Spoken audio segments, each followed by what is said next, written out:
Disrespectful to the memories. No, dumbass. What's disrespectful is swallowing that spoon-fed Kool-Aid that's parading as the official account of 9/11, hook, line, and sinker. Like 99.9% of the people in this goddamn country. I am honoring the memories of those who were lost, okay? I'm honoring my brothers. My brothers by asking questions.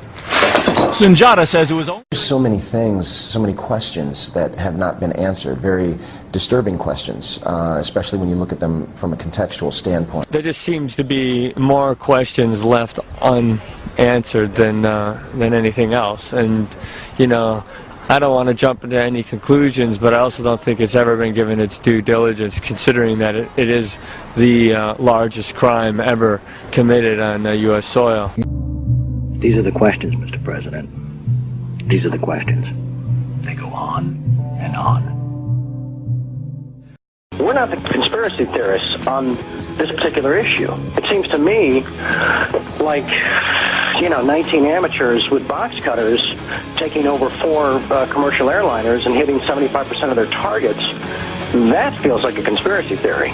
19 hijackers they put up on the website, and like 5 or 7 of them are still alive. Yeah. Absolutely. So that in and of itself grinds your story to a halt. All the information that they should contain, were they all destroyed by the fires?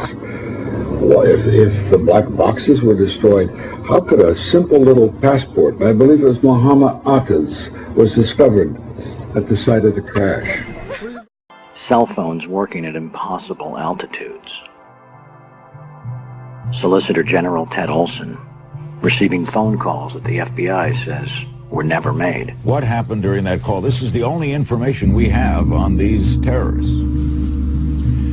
She was able to call him twice. How she could pull that off, we don't know. But why was Building 7 pulled down? 2 of them were hit by a plane, but the third one, they said, do you want us to pull it? And they pulled it, and it looked just like the other 2.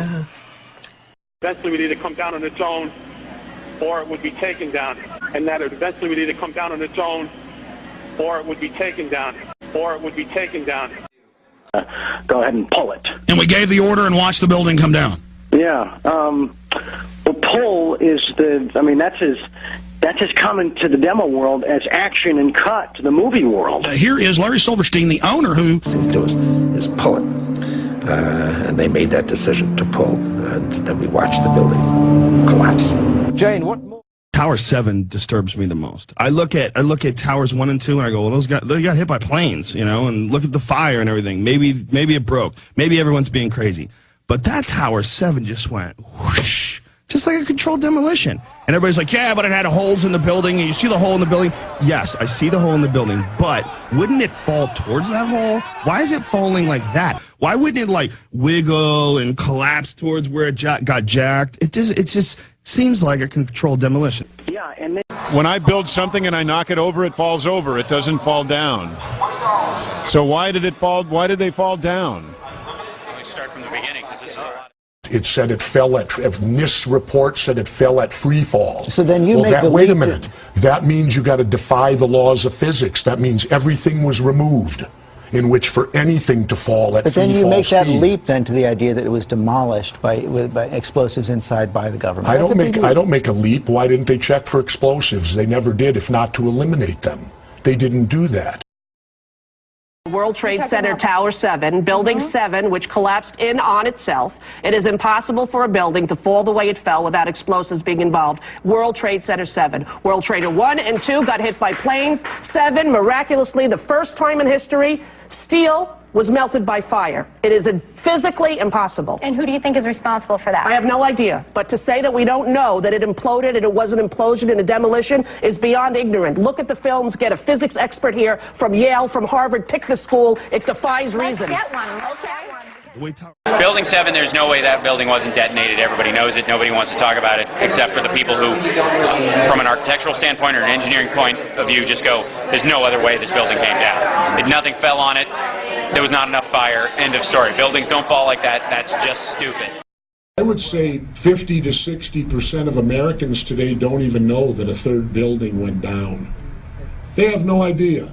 that this third building went down at 5:20 in the afternoon, went down in 7 seconds flat, and wasn't struck by any airplane. Right. Well, when they, in their own document from NIST, that's the people that did the report, took 8 years or whatever, or 7 to get this out, they used the term free fall. That the building, it's in their words, in the document, you'll see it went into a free fall. Well, I got news for you. I used to blow things up for a living. And there's also something called physics, the law of gravity, which you might not like it, but you can't deny it. Free fall can only happen when all resistance is removed, because a moving object that runs into one not moving is going to slow down. That's the law of physics. When they say it went into total free fall, means there was no slowdown, which means there's only one way to remove the resistance. The buildings were demoed, or that building was for sure, right in their own documents. How can they, and yet, where's our media? Where's the mainstream media? Well, they're busy attacking me. The thing that I can't get my mind off of is that if there's a problem with Building 7, there's a problem with the whole thing. If there's a problem with Building 7, there's a problem with the whole thing. There was a lot of questions about it. My son Charlie introduced me to a lot of information, questions and so forth, and up until then, which was just like last year, I was very dubious. But I did not want to believe that my government could possibly be involved in such a thing. Absolutely, I don't think any of us want to. I couldn't live in a country that I thought could do that. Exactly. That would be the ultimate betrayal. Sure. Then, however, there's been so many revelations that now I have my doubts. And chief among them is the Building 7. How did they rig that building so that it came down on the evening of the day? Are you referring to the Larry Silverstein statement to pull it and the way that it all came down? Absolutely. How convenient. Yes. When did they rig that building?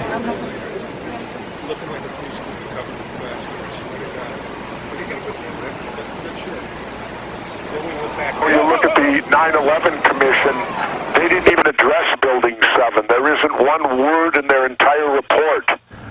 Not one word in the 9/11 Commission report about the collapse of Building 7. As a matter of fact, during court proceedings dealing with the NYC Can petition, I believe the judge who is presiding over the matter, his name is Judge Lerner, when Building 7 was brought up in the courtroom, he said, "Building what?" He didn't even know what Building 7 was or how it related to 9/11. I'm not sure if he knew that it collapsed that day. Now, you know, any report or investigation that purports to be a full accounting of the events surrounding the day and on the day of 9/11 should clearly have addressed at least a couple paragraphs to the collapse of Building 7. The 9/11 Commission at the time chose completely to ignore those 503 statements. I mean, 70% of the questions proposed by the victims' family members during the 9/11 Commission were completely ignored. So that fact alone, I think, begs for a real investigation into the matter. You also have 60% of the Commission members at this point who have said something to the effect that the investigation was thwarted, that their attempts to investigate were blocked, that they were lied to by the government and by the CIA. They used every word except the word cover-up, basically, and one or two of them may have even used that word as well. So when you have all of these people dissenting from the validity of the 9/11 Commission report, even 60% of its own members, the people who sat on the commission, I mean, what else can you do but re-investigate, or maybe investigate properly for the first time? They weren't going to investigate anything. They told us their version of what happened, and we're expected to solely believe that, no matter what evidence then surfaces. During the trial, one of the bombers claimed the CIA had advanced knowledge. The diplomat who issued the terrorist visa was CIA. It's not unthinkable they paved the way for the bombing purely to justify a budget increase. You're telling me that you're going to fake some terrorist thing just to get some money out of Congress? Well, unfortunately, Mr. Hennessy, I have no idea how to fake killing 4,000 people. So we're just going to have to do it for real. Oh, blame it on the Muslims, naturally. Then I get my funding. Good night, old girl.